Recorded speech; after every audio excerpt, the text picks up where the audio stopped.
Greetings and salutations, everybody. Welcome to the John Campea Show here on my YouTube channel on this glorious Saturday. I hope you guys are having a fantastic holiday season. I hope you had a great Christmas time with friends and family and loved ones and all that kind of good stuff. We're heading into New Year's Eve. It's a wonderful weekend. I hope you guys have good, but guys, please make sure you also make safe plans for the weekend. Have a designated driver set up. Make sure you plan on crashing or wherever it is you're going to party. The most important thing is that you wake up safe and sound on January 1st. So, this is, of course, the John Campea Show. I am on vacation, a couple of asterisks here. I'm on vacation up in Canada. I'm at the Campea Ranch right now, which means I don't have great internet service here because right in the middle of nowhere, we got this janky little satellite internet stuff, so I'm not going to be doing it live for the next couple of days, doing it pre-recorded. Also, if you've been watching me the last couple of days, you know I've been a little bit sick. You can tell I sound a lot better already, but I might cough and hack a little bit throughout the show, and I apologize for that in advance. And here's how today's show is going to go. I've picked out 5 topics that you guys have submitted into me. Now, how do you submit in a topic or a question for the John Campea Show? It's real simple. You just email me anytime at john@thejohncampeashow.com. That's john@thejohncampeashow.com. And make sure you put that word topic in the subject line or else I'm not going to see it. And also, guys, as always, keep those emails to 90 words or less or else I'm not even going to bother reading them because even if I wanted to use them, I couldn't fit them on the screen. So, we got a bunch of really interesting things to talk about today. I'm sure some of these issues are going to get you guys talking, but we get started with the first topic today. And the first topic today comes to us from Odean Osborne, who writes, "Hey John, I love your show very much." Well, thank you so much, man. It's always nice to hear that. Maybe one way theaters and movie studios can get more people to go to the movies is by offering discounts on digital copies of movies on home release. They would do this by adding a promo code to the customer half of the ticket that offers maybe a 15% discount. What are your thoughts? All right, thanks a lot for the question, Odean. And, you know, one of the big topics that I've been talking about over the last couple of years, and this really came up on yesterday's show, is the fact that I completely believe that movie theaters right now need to stop trying to think of ways to get more money out of their existing customers and need to be turning their attention and their efforts to how to get more customers back into the movie theaters. I think that's the key for long-term success. Because as I mentioned on yesterday's show, I'm really frustrated seeing movie theater chains trying to come up with more and more ideas about how to get more money from the people that are going to the movie theaters instead of focusing their attention on how to get more people into the movie theaters in the first place. So I've been complaining about that a lot lately, and I'll continue to complain about it until some high-paid monkey executive at a movie theater chain starts to realize that they're destroying their own industry. Anyway, so this brings us to the suggestion here. Well, what if one way to do it is to offer like a discount on a digital copy of the movie that you go to see in theaters when that movie comes out? And you know what? That's not a new idea, actually. I know it's being tried in Canada right now. As a matter of fact, I just went to the Cineplex Cinemas, which is Canada's big movie theater chain. Went there last night with my mom and dad. We have a Christmas tradition now that every Christmas season when Ann and I are home for the holidays, we take my mom and dad and some of my siblings to go see the newest Star Wars movie. My parents loved it, by the way, which I was kind of surprised. Well, not surprised that my mom loved it. I was surprised that my dad loved it. But anyway, so there they have a promo where certain movies you see there, if you go see a movie at the theater, you do get a promo code where you get a discount on the digital release that comes a little bit later. And I like the way you're thinking. I don't think this solution, though, is something that's really going to solve the problem in any meaningful way, and here's why. First of all, it's assuming that any of these people like to buy digital downloads, and it's still the minority of people who buy digital downloads or buy digital copies and things. It's still the minority of people. Not as many people buy home video as they used to, although that is becoming the new trend. It's going to get there, but right now that's not the big thing. So for somebody like my dad, for instance, who represents, my dad only goes to movies like twice a year. Once when I'm home, and then once some other time during the year, he'll take my mom to the movies. My dad is the type of guy they need to get into the movie theaters more, all right? And one of the reasons he doesn't go more is because it's far too expensive to go. $18 for popcorn and soda, it's the infamous story from last year goes. But my dad's the type of guy they need to target. And my dad doesn't buy any movies on digital. So you're not really going to influence him. Well, what about somebody like me? Forget the fact that I do go to the movie theater every single week. What about somebody like me? I do buy digital movies from time to time. I don't buy them every week, but I do buy them time for time. It wouldn't really work on me either. Why? Because of the principle of instant gratification. That's great. I'm going to get something for coming to the movie theater, but I'm not going to get it for about 3 months. And even then, I'm only going to benefit from it if I actually go ahead and purchase this movie. Because, what if I go and watch this movie in a movie theater and I don't even like the movie? How is having 15% off a digital download later going to help me at all, even if I was planning on buying it in the first place? So I like the way you're thinking, and the way you're thinking is the way we need to start thinking, and the way the movie theaters need to start thinking.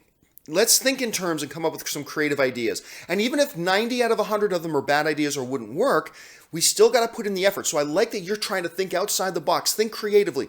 What sort of things can we do to get people in the theater? I'm not quite sure that a small discount on a future digital purchase of the movie is really something that's going to have any kind of an impact per se, but keep on that line of thinking and keep coming up with those ideas, and let me know those ideas you have as you come up with them. Again, I don't think this one would necessarily work, but at least you're coming up with ideas, and that's the important thing right now. All right, let's move on now to the next question. And the next question today comes to us from Bryan Kruse, who writes, "Hey John, hope all is well with you. Thank you so much, Brian.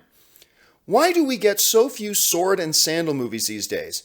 In the early to mid-2000s, there were some great ones like Gladiator, Troy, and 300. I'm not so sure I like Troy that much, but whatever. But it seems like we haven't had a good one in at least 10 years. And yeah, you're not wrong. Look, I remember when Lord of the Rings came out and was so successful, a lot of people started thinking that the sword and sandal, epic, sorcery and magic and all that kind of stuff, that these movies would become the next big thing. But it didn't really happen. The opposite effect sort of happened. It was almost like instead of studios wanting to capitalize on the success of Lord of the Rings, they became afraid of making those kind of movies out of fear that they'd be compared to Lord of the Rings. All 3 movies nominated for Best Picture. Return of the King wins 11 Oscars. No other film in history has won more Oscars than Return of the King. I mean, it becomes a difficult standard. And what you started seeing is that studios became shy. Instead of getting encouraged to make those movies, they became shy about making those movies. Now, we have had a bunch. You can see in the sidebar here. Let me bring up a slightly bigger graphic of that here. We got a bunch of things here. We got Troy, like you said. We got like Prince of Persia was made. Centurion, which was awful. Immortals. You got Hercules. You got the Eagle. You got the new 300 movie they got made. Another Hercules. You got Gods of Egypt, the Ben-Hur remake. You got Risen. You got the Wrath of the Titans movies. And the one big thing we've got going on with all these things is, as you pointed out, none of them are very good. Or at least very few of them are very good. I got a kick out of a couple of them, but for the most part, not very good. That track record, and not a lot of people have gone out to see them. Very few, if any of those, have been bona fide, certified box office hits. So we find ourselves now with the studio shy to make these movies in the first place. They're tricky movies to make, and they're not really, the audience hasn't shown that they're willing to go out in mass numbers to go out and see them. Now you might say, well, John, if they made a good one, they'd go. I understand that. But we see mediocre movies make big bank, and then a studio looks at it and goes, hey, that mediocre movie made big money. If we put a little bit more effort and make something really good, we've got a case study here that shows we can make more money with this. But they're not getting that case study with the Sword and Sandal movie. And I love Sword and Sandal movies. And I want to see a return to those. And I'm actually excited about the idea of a Dungeons & Dragons movie. I want to see tons of these movies. But until we get one of these studios that makes one of these films that shows it can be a box office hit, more and more studios are going to be less and less likely to want to invest in those types of movies and make them, because there's no precedent to say that they can be successful right now. So, I mean, what's the future of them? Who knows? They're going to try to make more. More will get made at some point, but we're just going to have to see how this kind of unfolds at this point. All right, thanks a lot for the question. All right, let's move on now to question number 3. And the third question today comes to us from Brennan Let me try this again. Brennan Ernsonata, who writes, "Hey John, watch your show every day. Thank you so much, Brennan. Have you seen the first image of Bumblebee that they just released with Bee in his classic yellow bug form? Does it give you any future hope for this film?" Well, okay, thanks a lot. And yeah, for those of you who might have missed it, we all know that there's a standalone Bumblebee movie coming. We've known that for a long time. And there are a couple of interesting things assigned to it. Number one, Haley Steinfeld is attached to starring. She's a great actress. She's going to be a great actress for a long time. We've got we've got the director from Kubo and the Two Strings. Michael Bay ain't directing this. That automatically means we're going to get a different kind of Transformers movie than we've ever had. On top of that, not only is it not Michael Bay, it's the director of Kubo and the Two Strings. We've got a narrative storyteller, which should also tell us, maybe it'll be good, maybe it'll be bad, but I think that should all tell us right off the bat, this is going to be a different kind of Transformers movie than we've ever seen before. Now, maybe that'll be good, maybe that'll be bad, but at least right now we can say it's not going to be the same old Transformers movie. We're going to get something different for sure. Now, how good or bad that'll be, we'll have to see. Now, this image came out, which of course I think we all knew because this movie is going to be set in the 80s. We know that much, they've confirmed it, that the Bumblebee standalone movie will be set in the 80s. As such, most of us suspected that we were finally going to see Bumblebee in that classic VW bug form, and this picture, which is the first official one that they've released, seems to confirm that's the Bumblebee we're going to get. Now, whether or not Bumblebee is going to stay in this form throughout the movie, or whether or not he's going to, change forms, he's going to scan another vehicle and become something else, maybe something a little closer to what we've seen in the more recent films, that's yet to be seen. But for at least part of this movie, we're going to see Bumblebee in that classic bug form. And I think that's got a lot of people excited. Does this image, let's put this in two different ways. Number one, does this image excite me? Yeah, it excites me because it's Bumblebee in the classic form. That's great. Not that I had any problem with him in the form that he was in the other Transformers movies. Not at all. I like that too. But to see him in that classic bug form does have me excited.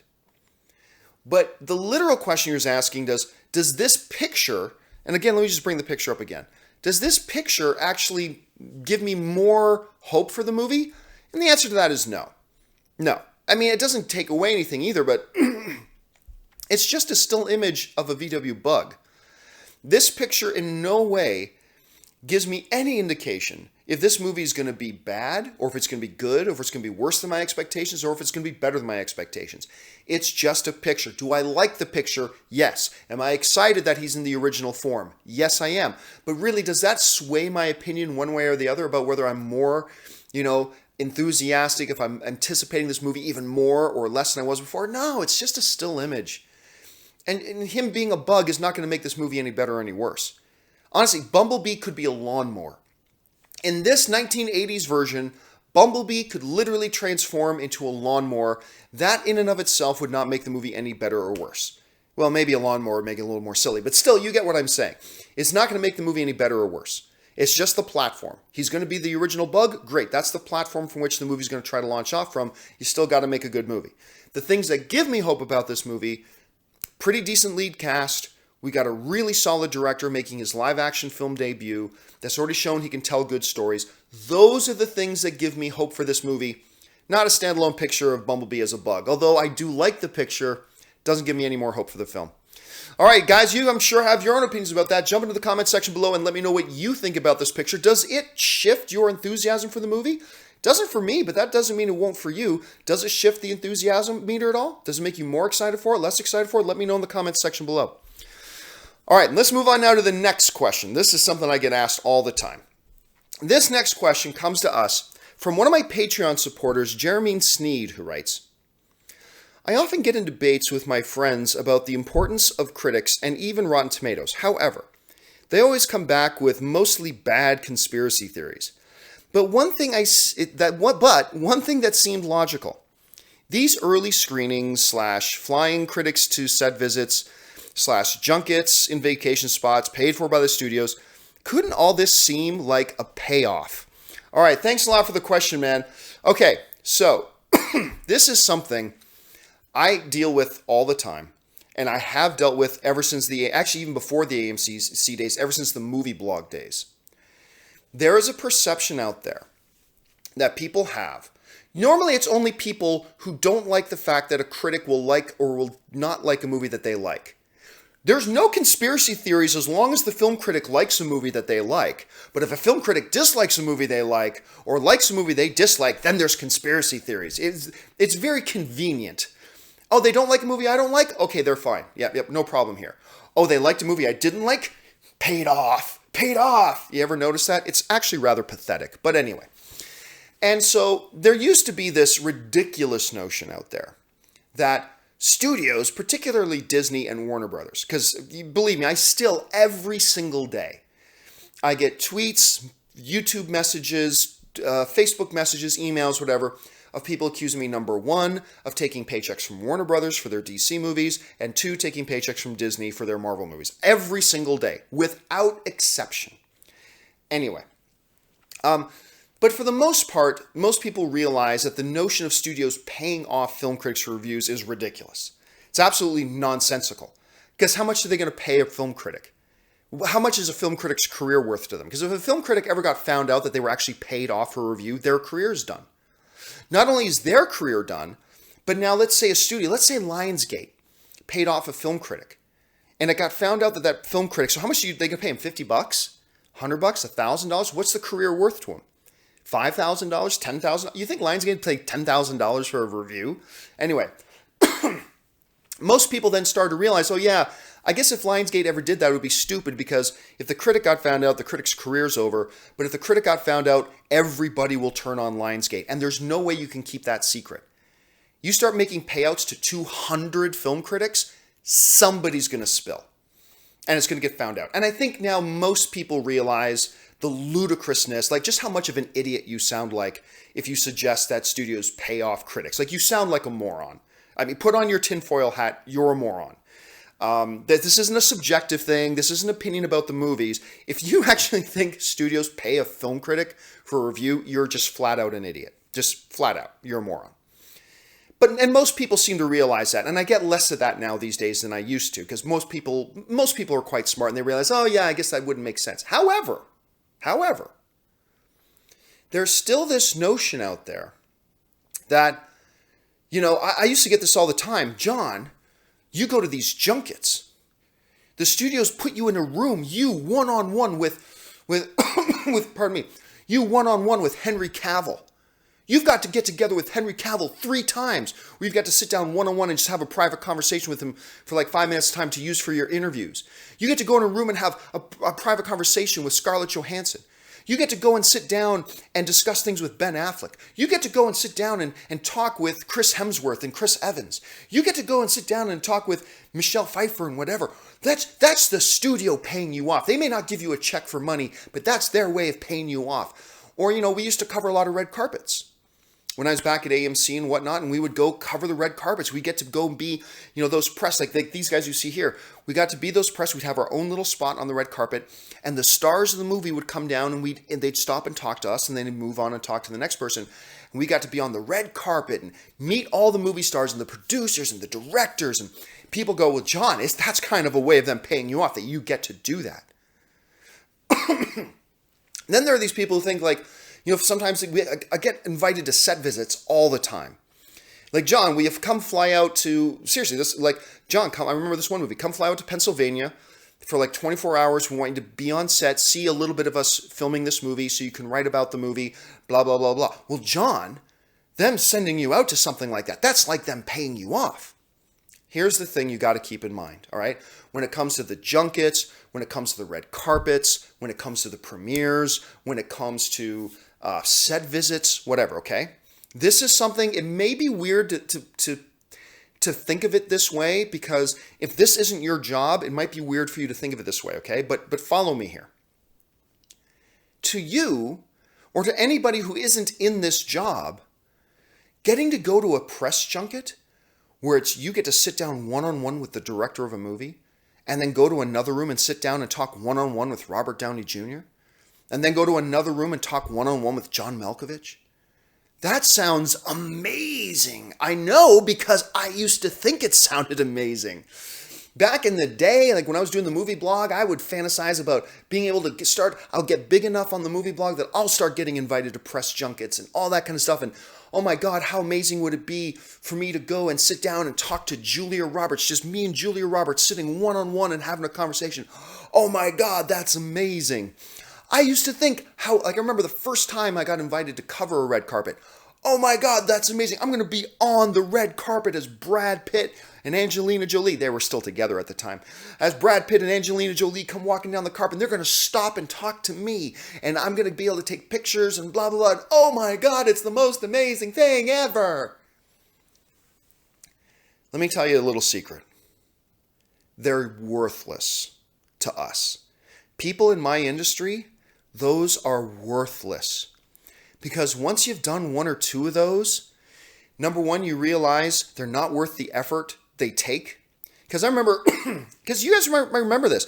I used to do all types of press junkets. Used to do them all the time. I eventually stopped. Because I just realized, you know what? Okay, great. I get to sit down and talk to a person for 2 or 3 minutes. Big deal. It seemed like a big deal before I was doing it. But once you do it, you realize this is not a big deal. On top of that, for me to do this press conference, I have to spend 3 hours driving to some screening room somewhere in Los Angeles, spend 2 hours watching the movie, come home, then the next day spend like 3 or 4 hours going into Beverly Hills, which is a pain in the ass to get into Beverly Hills, by the way. Drive to Beverly Hills to go to the Beverly Hills Four Seasons and hang out there for 4 hours.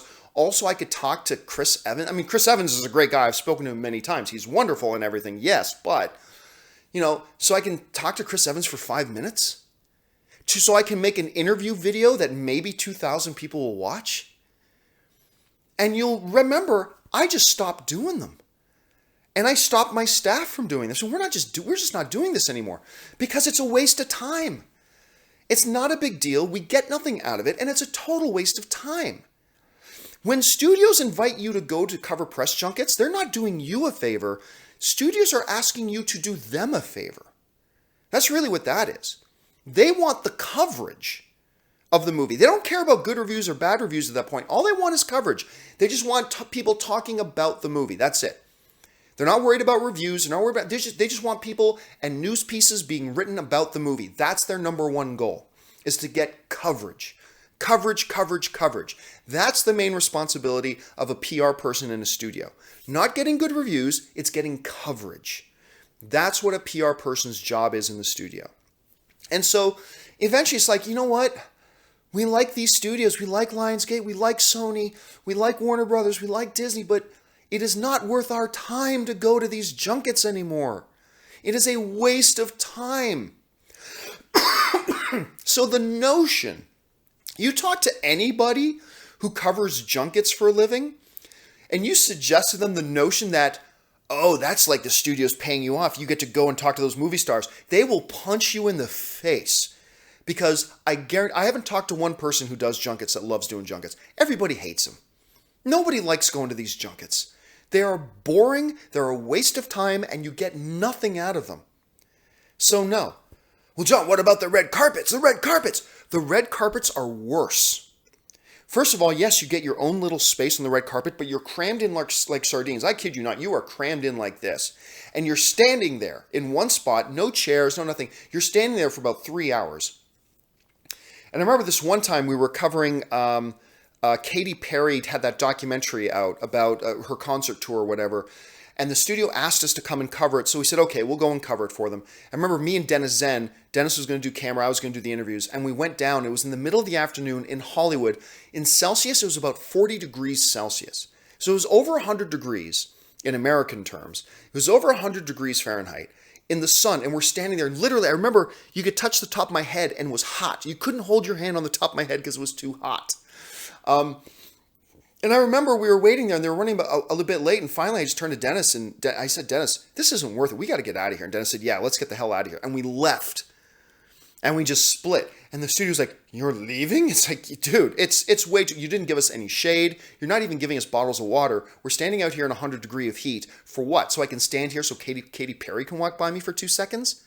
This isn't worth it for us. And we left. And it got to the point that I remember studios kept asking us to come and cover their red carpets because studios want coverage. And I remember, I wouldn't go do them anymore. It's like, no, they're wastes of time. And I remember at the last place I worked, sitting at the board conference table, I've got my staff sitting around. I got 18 staff sitting around saying, hey, guys, any of you want to go to this red carpet? And nobody would want to go. Nobody would want to go.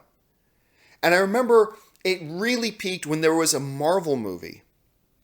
I'm not going to say which one, but there was a Marvel movie we got invited to cover the red carpet coverage on. And I'm not going to do it, but I'm sure somebody on our staff, it's a Marvel movie, somebody on our staff will want to go be on the red carpet, talk to the superstars coming down, blah, blah, blah. Nobody wanted to do it. I couldn't talk anybody, and I wasn't going to make anybody do it because I know how stupid and useless they are. And nobody on our staff wanted to go. It's like, nope, nope, nope. Now, you might be sitting there thinking, that's crazy. You could be on a Hollywood red carpet and talk to like Chris Hemsworth or whatever as they're coming down.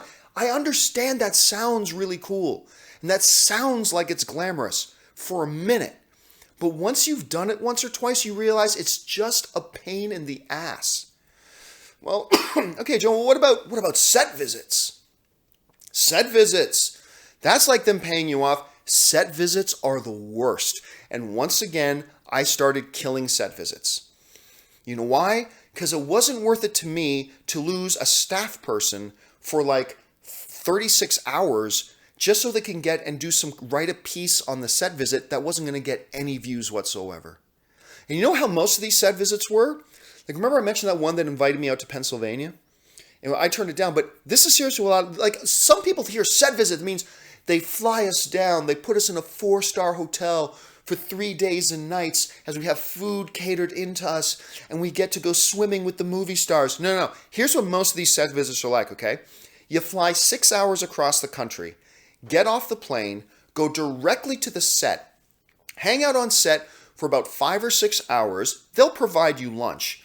Then it's nighttime. They ship you to a hotel where you sleep for maybe 4 or 5 hours and then get on the first available flight to get you the hell out of there. You're there for about 16 hours. So you're flying about 12 hours in the air to be there for like 16 hours total. I mean, that's it. They're back. I remember this one time, no kidding, back in the AMC days, we got offered set visits and press junkets in London and Scotland for 2 movies back to back. And the studios were coordinating doing it so they could share the expenses. One was for, not Prometheus, or was it, what was the last Alien movie? Was that Prometheus? Anyway, the Ridley Scott Alien movie Prometheus. Let's for argument's sake call that. I think that's what it was called. Anyway, that and the Pixar movie Brave. So they were doing their junket things, whatever, in London, in Scotland, back to back, and they were coordinating them so a journalist could go out and cover them easier, right? John, a trip to London and a trip to Scotland. I was not going to do that frickin' 12-hour flight to literally be on the ground for 3 hours, turn around, get on another flight, be there for 4 or 5 hours, sleep a couple hours, and then be on another 12-hour flight back. So there's no way I was going. And I remember Roth Cornett, who was working for me at the time. She's now over at Screen Junkies, and she's doing a great job over there. But Roth was working for me at the time, and I remember I had to convince her to go. I'm like, look, it does seem like a big deal, and we are AMC Theaters, and maybe we should cover these things. Like, do you want to go? And I had to convince her to go. She didn't want to go. Like, first of all, I'm taking away my weekend so I can just be on a plane for 24 hours round trip. So I could sit down with a couple of cast members for 3 to 5 minutes. Like, seriously, it was a pain in the ass. And again, I understand. On the surface, that all sounds glamorous. Flying around the world, meeting and rubbing shoulders with the movie stars. I understand that sounds glorious and everything, but it's a pain in the ass. And once you do it once or twice, believe me, the shine is gone. Gone. And you won't want to do them anymore. Well, John, are there any exceptions? Of course there are exceptions, sure. But like, for instance, I don't get invited to go cover the junkets for like the DC movies or the Marvel movies anymore. They don't invite me anymore. Why? Because I don't cover any of the other junkets, and that's a decision I made, not to cover that stuff. So they're not going to invite me to come and do Marvel junkets, if I'm not going to also go cover the other movies. They want people who regularly cover the junkets, and I am not going to be that because it's a waste of time. And honestly, this year I can think of, I can think of 2 movies this year that I would have voluntarily gone, or 3 movies. I can think of 3 movies I would have voluntarily gone to do the junkets for. I would have gone to do one for Justice League. I would have done one for Guardians of the Galaxy 2, and I would have obviously done one for Star Wars. But I don't get invited to those things because I choose to not cover junkets, period. Because they're a waste of time. So whenever I hear, you have no idea, whenever I get a tweet or read a tweet about, and believe me, if you think I'm annoyed by all these things, the people who actually do these things and keep doing them, they hate it more than me. Believe me, they hate it more than me. So whenever I see these tweets or Facebook messages about people going, you only like that movie, and believe me, I used to get this a lot over there. You only like that movie because you want to keep getting invited to those red carpets. It's like, you have no idea how stupid you sound. If you only knew how much a pain in the ass. Now, then you might ask, well, John, what about premieres? Not covering the red carpet, but going as a guest to premieres. And yeah, a couple of studios invite me to their premieres now and again. But for instance, like let's take Disney, for example. I'm not working on those things. I just go. And why do I go? And why do those studios invite me? Not for my reviews. They invite me because, remember we talked about this earlier, they want coverage. I remember I actually had one of the Disney reps say to me directly, we love inviting you to our premieres because you have a fairly decent sized social media following. I mean, tiny compared to some other people, but as far as people in the film punditry goes, I'm probably in the top 15% of how many people have followed me on social media. And they just know, we know you will talk about it and you will tweet tons of pictures from being here and you'll talk about it. We know you'll give the event coverage, and that's why we love inviting you. It's not about reviews. It's about getting more social media pop, more coverage for the movie. That's neither good or bad. And and by the way, like Disney has invited me to premieres, but I've given very bad reviews to movies for. I was at the world premiere for Alice Through the Looking Glass. I remember, like, the first Star Wars world premiere I ever went to was actually for the theatrically released, wide-release Star Wars Clone Wars movie. That was the first Star Wars premiere I was ever invited to. And George Lucas was there, and everybody was there, and it was at the Egyptian Theater in Hollywood, and, like, it was this big, grand event. And I gave that movie a scathing review. I remember my headline for my experience at that premiere was, Star Wars is now dead to me. Now, this is before Disney got it, George Lucas stepped aside, and it reinvigorated my love for the franchise. But at that time, I was at the world premiere. And you know what I said about it? I said, Star Wars is now dead to me. So, I get some people say that, you only give this movie a good review because you want them to keep inviting you to the premieres. Guess what? I could say that any movie is the worst movie I've ever seen, and they're still going to invite me to the premieres. You know why? Because they don't care about my reviews. The PR people don't care about my reviews. They care about that I'm just giving it coverage and just talking about it. And yeah, I'm happy to talk about a movie. That's what I do for a living. I talk about movies. But anyway, this whole notion, and I know I've gone on and on about this for longer than I expected, but seriously, this notion that's out there that going to press junkets, sitting down with the movie stars, getting to cover a red carpet, doing a set visit. I understand for somebody who's not in this business, that sounds amazing. It's a pain in the ass that nobody likes, that myself and a lot of other people just stop doing. Just stop doing. Because they're pointless and they're useless and they don't add any value to anything. So the next time you hear anybody say, that person just, seeing that movie because they want to be invited to the press junket, they want to be invited to the red carpet, or they want to be invited to sit down and do private interviews with the stars, just say, you have no idea. You have no idea. It's just a total waste. So, and I probably should have made a totally separate individual video about this, but there you go. This has been on my mind for a long time, so I just wanted to go into it in depth. Hopefully, I've given you a little bit more context for the glamorous life of these poor schmucks. See these guys in this picture? Squeezed together like cattle, standing there trying to snap pictures, whatever. These are feel more sorry for these guys than guys who dig ditches. And I've digged ditches for a living for a while.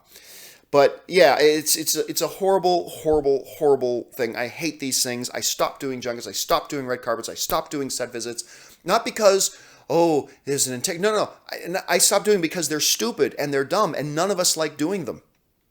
So anyway, just a little food for thought. All right, let's move on now to the last question of the day. And the last question today comes to us from Marc P. And Marc P writes, Hey, John. Well, hey there, Marc P. Absolutely love the content you put out constantly. Thank you so much. Would you consider Man of Steel, Batman vs. Superman, and Justice League the Superman trilogy we never got?